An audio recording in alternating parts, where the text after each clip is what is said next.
ძალიან ბევრი ადამიანი დღეს ყიდულობს ისეთ რაღაცებს, რომლებიც საერთოდ არ სჭირდებათ. Შემიძლია ვილაპარაკო უბრალოდ ფანატიზმზე, რომლებიც გამოიხატება ახალი ტელეფონის ყიდვით. ან ტანსაცმელზე, მაგრამ უფრო მკაფიო მაგალითი შეგვიძლია ავიღოთ დასწრობით ტელეფონზე. როცა ახალი iPhone-ი გამოდის, მე არ მაქვს საუბარი Samsung-ზე.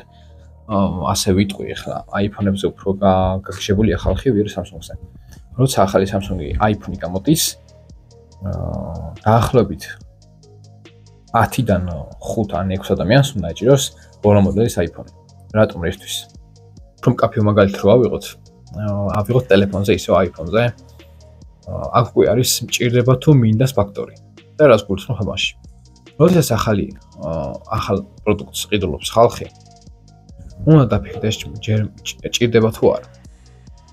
და ისევ iPhone-ს რომ მივუბრუნდეთ, როდესაც აქვთ iPhone 16 ან 16 სერია არ აქვს მნიშვნელობა და ყიდულობენ ეხლა რომ გამოვთ ჩვენზე. ბოლო მოდელის iPhone-ი რო აქვთ ხალხს, რაში სჭირდებათ ახალი? ეს iPhone 16 ვეღარ ვქაჩავთ თუ გაჭედა თუ რა მოვიდა. ძალიან ბევრი მაიცის თუ რისთვის ყიდულობენ ახალ ტელეფონებს. იმისთვის რომ სხვებს დაანახავენ რომ მაგარი ფულიანები არიან და აგრები არიან. და შესაბამისად, აი ამ დროს, სწორედ ამ დროს შეიძლება არ ქონდეთ საერთოდ ფული და არც მაგისტრატი არ ქონდეთ, რომ აი ეს ახალი iPhone-ი აყიდეთ, უბრალოდ ვალები აიღეს და მაგით იყიდეს. დღესდღეობით საქართველოს მოსახლეობის 90% აი მაგით ცხოვრობს, ვალებით და მეტი არაფრით.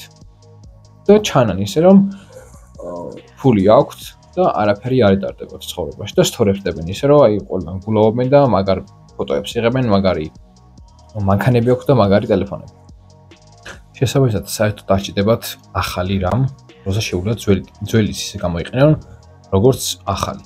შესაბამისად, ანუ არც არაფერს არ აძლევს სხვაობას. უბრალოდ აქვს, რომ აი მე ხალხმა ილაპარაკოს, რომ აი იმას მაგარი რაღაც აქვს, იმას iPhone 17 აქვს, იმას ახალი პროდუქტი აქვს და всё, მაგით მორჩა. ეხლა მანქანებზე არ ვიტყვი, ეხლა მანქანებს ცოტა ისეთი თემა არის, მაგრამ მაინც არის ეგეთი რაღაცები. შემთხვევები გავრცელებული, მაგრამ უფრო რელევანტური თემა რო ავიღოთ ტექნიკაზე, ყურსასმენებზე მაგალითად, ჩემი ვარიანტი რო ავიღოთ, ანუ მაქვს ეს ყურსასმენები, უკრავს მშვენივრად, მაგრამ აქვს მაღალი ხმა არ აქვს, მოდი ასე ვიტყვი. ანუ დაბალი ხმაც არ აქვს, არც მაღალი ხმა. მინდა უფრო ახლები, მაგრამ აქ უკვე არის მინდა თუ ჭირდებას ფაქტორი. ისევ და იცი. ჭირდება თუ მინდა. და რატო უნდა ვიყიდო ახალი, როცა ეს მაქვს მშვენივრად და ვიყენებ. ანუ ესე იგი არ მჭირდება, უბრალოდ მინდა. აი აქ შემოდის ფულის დაზოგვის სისტემა. ჭირდება თუ მინდაზე. როცა რაღაცა მინდა, რაცა უნდა ღირდეს, თუ მაქვს მაგის ბიუჯეტი, შემიძლია ვიყიდო. მაგრამ თუ ჭირდება, მაშინ იზოლებული ვარ რომ ვიყიდო. ეხლა მე ეს ყურსასმენები რომ მქონდეს, თავისუფლად შემიძლია რომ მეყიდა. მაგრამ როცა მაქვს და არ არის იმის საჭიროება რომ ახალი ვიყიდო და შეუძლია რომ აი ამანაც კარგად გავუმკლავდეს იმ ყველა დავალებას, რაც შეიძლება რომ ახალმა იგივე გააკეთოს, მაშინ აღარ არის იმის საჭიროება რომ ახლები ვიყიდო, იმიტომ რომ ესენი უკვე მაქვს. იგივე არის ტელეფონებზე ზუსტად. და ამასობაში სანამ რამეს იყიდი, ჯერ დაფიქრდი, ჭირდება თუ მინდა, არა საკვებზე და ტანსაცმელზე. უბრალოდ ესეთ რაღაცაზე ვამ, უბრალოდ გააქვს უკვე და უკეთეს ყიდულობ. შეიძლება უკეთესი იყოს, ან იგივე საკეთებს ზუსტად.